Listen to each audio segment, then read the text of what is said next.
Welcome to the Gut Reaction Podcast, and this week's episode is going to focus on how I got diagnosed with ulcerative colitis, the things I've tried, and how I got to where I am now with healthy disease management. Although I want to say a through line throughout this podcast, not just this episode, but all episodes and my coaching is, how to be successful on your own health and fitness journey is you have to consider the impact of the people around you. I know that sounds obvious, but not enough people actually consider it. There may be some changes you need to make about the people that you surround yourself with. But I'll get into that a little bit, but a little bit more about my story of being diagnosed with ulcerative colitis. I was diagnosed back in 2016 when I was 21, but the problem started about 6 months prior to my diagnosis. I was a senior in university. I went to Cal Poly San Luis Obispo in California. I wouldn't say I was super healthy, but I exercised a lot. I was drinking far less than I did my freshman through junior year, but still way more than anyone probably should. I was no longer blacking out every weekend, which is sadly a pretty normal occurrence for me, freshman through junior year. And my diet wasn't bad. I was cooking a lot of my own meals, but then again, the amount I was drinking and some of the processed food I was eating, not good. But I started to have symptoms, including pain, really constant need to use the bathroom. I remember getting the stomach flu, like November or October of 2015. And this was a little pretty stressful time in my life. I was a senior in college. I just started a new relationship that was long distance. And, if you listen to my first episode of The Gut Reaction, I talked about how I used to want to be in the military. So I was gearing up to get ready to do that. And I got the stomach flu, or something was going on with my stomach. I don't even know if it was a stomach flu, but something happened. And I had shit my pants at one point. Every morning I would go on a 4-mile run. And this one morning in particular, I always get up before work. I worked at the admissions office while I was at Cal Poly San Luis Obispo. And every morning I would wake up an hour and a half before with enough time to go poop, do my run, shower, and get to university. This particular fateful morning, I did, for some reason, not have to poop, but I was like, I still got to get my run in. So I started, and I was making record time. I got to the 2-mile mark, and I didn't run into town. I ran out into farm country, so there was not much around me when I got to the halfway point to turn around. And as soon as I turned around, I felt the rumbles and the grumbles in my stomach.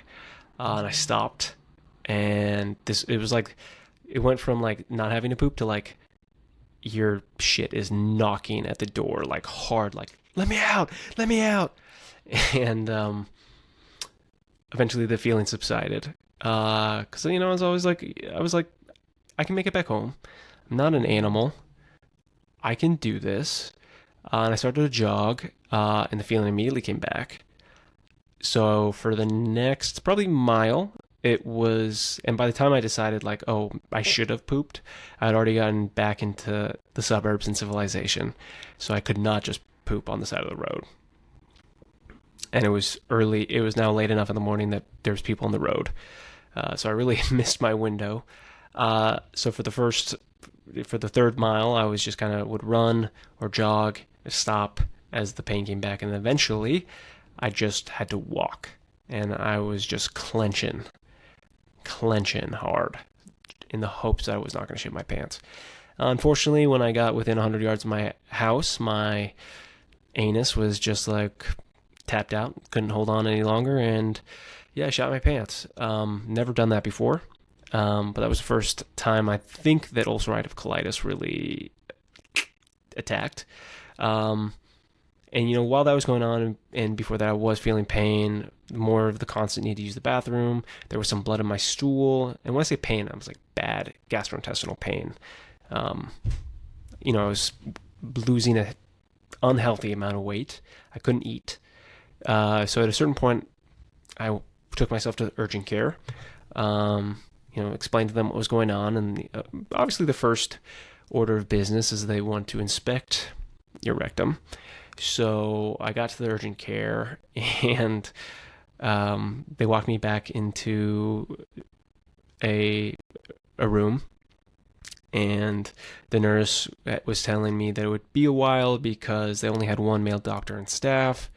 And I said, I don't care. It can be a female doctor. It's just they're a doctor who they're here to do a job. I said, okay, we'll be back then in a couple minutes.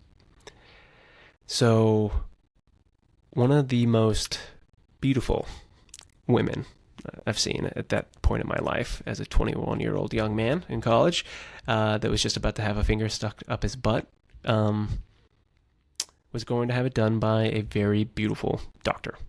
And she comes in with a male nurse because apparently if the doctor was of the opposite sex, the same sex doctor or nurse, someone else of the same sex had to be in there just to make sure no funny business was going to happen. And to make it weirder, the male nurse said, "Don't worry, I'm not going to watch. I'm just going to stand here." And I was already just, wanted to be anywhere else but here. And so the doctor, she has me lay on my side and, puts her glove on and puts her finger up my butt. And as soon as she does, so uncomfortable, it's like a Chinese finger trap. My butt cinches on. And she could tell how uncomfortable I am, and she's apologizing. It's just like, try to relax. I'm sorry, and I'm just like, please stop apologizing and just get this over with.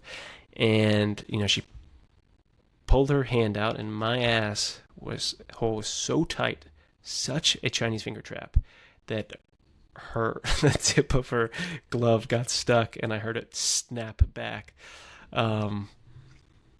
Sorry for that detailed story, but nothing came of that test, so they referred me out to a gastroenterologist. I had a colonoscopy, which diagnosed me. I was given suppositories and pills, all mesalamine, to reduce inflammation in my body. This kind of sort of managed it, and I was told my diet and lifestyle didn't really make a difference. All I would need to do is take this medication. So my symptoms were greatly reduced, but not better. Life was still super stressful. Because of my diagnosis, I was medically disqualified from the military. My girlfriend at the time had cheated on me. I didn't know where my life was going. I didn't know what I was going to do. I had this dream and aspiration for, to be in the military since I was like 10. So at that point, for over a decade of my life, I had seen this dream of mine that I had worked very hard to get to slip away. I had, one of the first loves of my life. The first woman I thought I was going to marry, I was super infatuated with, had cheated on me, and just didn't know what I was going to do with my life. And I got diagnosed with this chronic disease, and I was feeling so lost. Was not eating well, was not exercising as much, was drinking a lot more. And so when I moved to LA to be closer to the girl that cheated on me, smart, I'd taken the first job that I had been offered, which was not a job that I wanted. I was in a bad flare. Stuff was bad, constant blood in my stool, always in pain, not able to eat, the mucus in my stool, bad mental health. I had another colonoscopy when I moved to LA. I was prescribed prednisone and enemas and pills to get out of the flare. Again, I was told diet and lifestyle didn't make a difference. As a young, dumb 22-year-old young man, I believed it. That's also another story that I almost shit my pants. I'm trying to normalize talking about poop. And I do think that all of us will probably shit our pants at some point in our life. Unfortunately, I just had it happen probably like 60 years too early. But, you know, it is what it is. I'd gone on a hike with my buddy and his new girlfriend at the time, and we were going up, and all of a sudden I had that feeling, and I was like, you know what, I'll catch up to you guys. Just go up, and I had to go off the path, find a very secluded spot, just have awful hot snakes. And I had to rip my underwear off and use it to wipe. And then I tried to own it and caught up with them and told my buddy's new girlfriend, this poor girl, all about how I just had diarrheaed everywhere. So you'd think after one time shitting my pants, that would have been enough. But no, I had to almost risk it again. But, after 2 years of being in and out of flares, having again to use prednisone is a corticosteroid, which it reduces inflammation by reducing your immune system activity. It's great for short-term solution, but it's a pretty gnarly drug, and there's a lot of really nasty side effects that go on. So, after 2 years of barely managing my disease, not changing my lifestyle when it comes to nutrition or eating, and I was also just absolutely running my body into the ground from a fitness perspective when I was feeling good enough. I was doing 40 plus miles and running a week. I was lifting. I was not sleeping very much. I was drinking a lot and eating a lot and smoking a lot of weed. So I was not the physical specimen that I am today. But finally I decided enough was enough. I hired a diet. I finally left my toxic relationship. I had put on an unhealthy amount of weight. One thing that I would do when I was really in my feelings, feeling sick, I would take a strong edible and I would order DoorDash. What was the name of the barbecue place? Can't remember the name of the barbecue place, but they had the best chocolate cake. So at least 3 times a week, I would take an edible and order that chocolate cake to my door. It's pretty sad. I was pretty sad. But eventually I decided enough was enough. I hired a dietitian to help me figure out the best way to eat. I wanted to be happy again. I was tired of feeling like shit. And I shit you not, within 30 days, I was so much better. In 60 days, 90 days, fat melted off my body. I put on muscle. I felt rested and recovered. I only needed pills for management. I would no longer needed prednisone or enemas or suppositories. All my inflammation levels and blood work came back significantly improved. And my next colonoscopy showed my disease was inactive, which is incredible. And there's still a lot of mental fitness, mental health stuff that I needed to work on, but I feel like getting my body healthy allowed me to take the time to focus on those things, or at least get closer to being ready to focus on those things. I think I was still pretty lost and depressed, but at least, and I think also because, I had this idea that, because I also hired this dietitian in the hopes of, one, helping me figure out what to eat, but also helping me get freaking ripped, which he did all of those things. I thought that once I figured out how to be ripped and feel good again, I would be fixed. Wasn't the case. It's part of it, but there's a lot of other things that I needed to address within myself before I feel as good as I do now. But in terms of what I did to feel better in my body and make my disease more manageable, I started going to therapy to really help with the mental health stuff. Started sleeping more. I ate better. I avoided overly processed foods. Ate more protein, more veggies, more fruit, more healthy carbs, rice, potatoes, sweet potatoes. Supplements. I started taking more supplements to increase the micronutrient intake that I was not getting from my food. And especially when you're in a flare, it is harder for your body to absorb nutrients from your food. So it was really important for me to take vitamins and minerals, extra supplementation to make sure my body's getting the nutrients that it needs. I avoided most dairy, and I stopped drinking as much, which was hard because, drinking had been, and it still is for a lot of people, such a big part of how people socialize. The industry that I worked in was construction, so I probably don't need to say much more, but like those people drink a lot. So constant happy hours, constant client dinners, client events where people were getting absolutely wasted.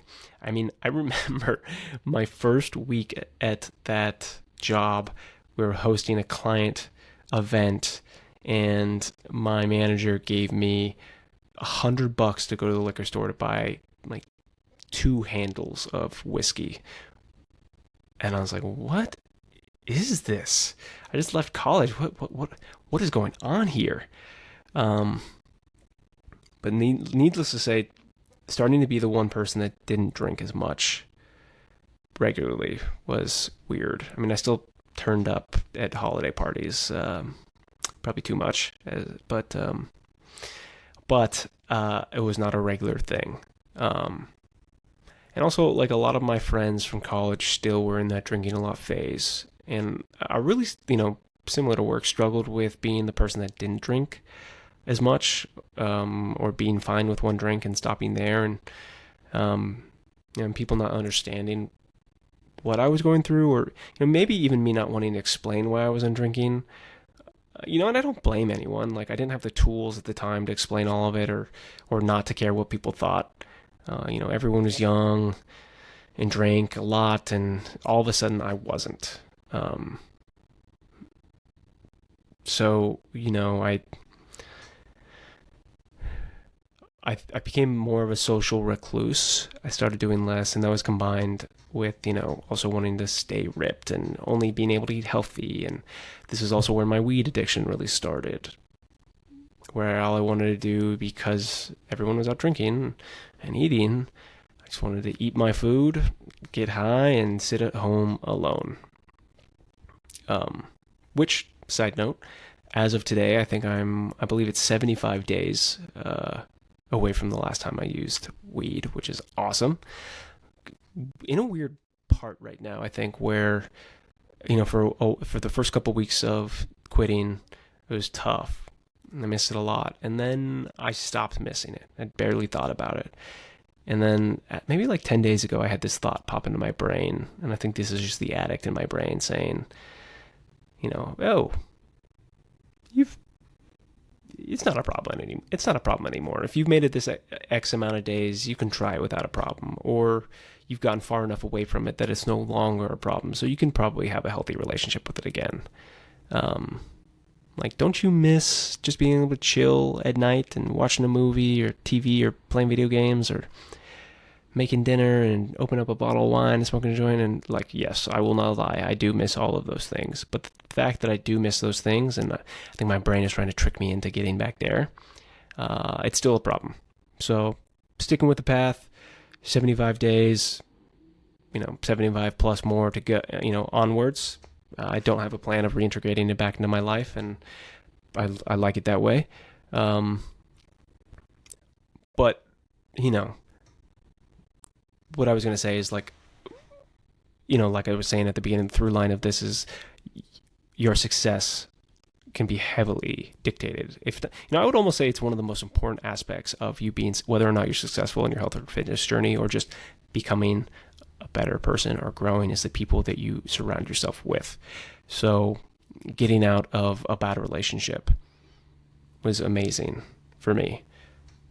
Learning from a doctor, dietitian, that told me, like, no, if you can get better. Life doesn't have to look this way. You don't have to struggle. You can change your lifestyle and nutrition and manage your disease. You can forget that you have this disease. Spending less time with people that did not align with, my lifestyle anymore. That was probably the hardest choice. and process. And then finding people to spend time with that, do align. So who you spend your time with will be the biggest indicator of whether or not you are successful in anything, whether it's your health and fitness, your business, your relationships. Pay attention to the people that you surround yourself with. If you're frustrated and feeling held back, it could be you, or it could be the people around you. So just take inventory of who loves and supports you and who wants, X, Y, and Z for you, and who is potentially afraid of you growing and doesn't want to see you grow. Not to say that, that made it sound like my old coworkers or old college friends didn't want to see me grow. And that's not what I'm saying. But, they were in a different part of their life than where I was trying to go. And, if you're trying to change your habits, but you keep hanging out with the people that you spend a lot of your time doing those things with, it's going to be hard to change your habits and change your lifestyle. But enough about that. What I wanted to say is, that's my story. That was the process of me. It was a process of me understanding, that lifestyle and diet can greatly influence disease management. I do believe that it is important to have a balance of medication and lifestyle to successfully manage your disease for long term. But a couple other factors is your environment and the people that you surround yourself with. And just, this was 4 years of 4 to 6 years of me really trying to figure this out. Even in, I will not lie to you, there were times once I had figured it out that I regressed and went back and had flares, and, that a lot of that stuff was due to my mental health and my stress. So, working on yourself, having stress management techniques, tools, a solid mental fitness team, a therapist, a psychiatrist, etc., loved ones that care about you. God, I hyped up my partner Rachel in my first episode, but the amount of growth that I have seen in myself since being with her, having an amazing level of communication and healthy relationship with her has,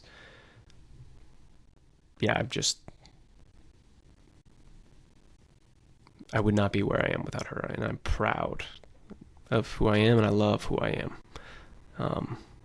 She is an amazing person. Love her very, very, very much, and I'm very excited to marry her.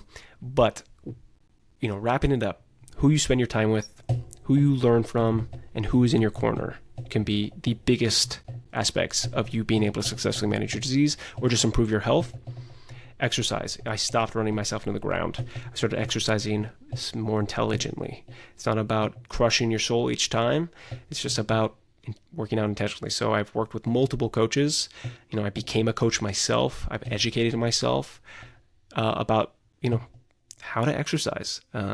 Not everything needs to be a soul-crushing workout. You don't need to throw up or sweat like crazy each workout. There is a time and place to put out, and there's a time and place to slow down. And knowing when that is really important. Sleep. You gotta get your sleep. It's when you rest and recover. It is so important. Sleep. And nutrition. Getting your digestion in check, making sure you have healthy digestion, eating good foods, eating enough protein, fats, and carbohydrates, and getting enough micronutrients, and really limiting your processed food and alcohol. And I know this is a shorter episode, and I know it was a lot about me, but I really hope there's some key takeaways in here for you guys, and so you understand me more. One of the reasons I went more into this and told more anecdotes and stories is because I know I did a brief overview and gloss over of a lot of stuff in my episode 1, and I think a lot more people told me that they wanted to learn more about particular stories. So thank you for listening. I really appreciate it, and it's nice to have this podcast to get a little bit more in detail and have an opportunity for you guys to understand me a little bit more and my philosophy. And I appreciate all of you that listen. And I know maybe we don't know each other personally, or if you do, we do. I feel very blessed. And if I don't know you, I would like to get to know you. So you can always reach out to me, DM me on Instagram. I'd be happy to talk to you, help you through what you're struggling with. Because that's what I love to do. I love to make the world a better place by helping people feel better and improving their quality of life. Because I truly, truly believe that if everyone was just a little bit happier, the world would be a far, far, far, far better place. And I love to help people feel better and improve their quality of life. So you would be just doing me a service if you reached out to me and just said hi. And also, I'm in your corner. I'm supporting you. So even if I don't know you, if we haven't talked before, just know that I got you. If we have no way of getting to know each other personally or spending time with each other, hopefully you're listening. Yeah, I know you're listening to this podcast, and hopefully you include me in some of the people that you listen to and are part of your environment and community. And because all I want for you is for you to be better. But thanks again for tuning in, and I look forward to you guys tuning in next week for the next episode of this podcast.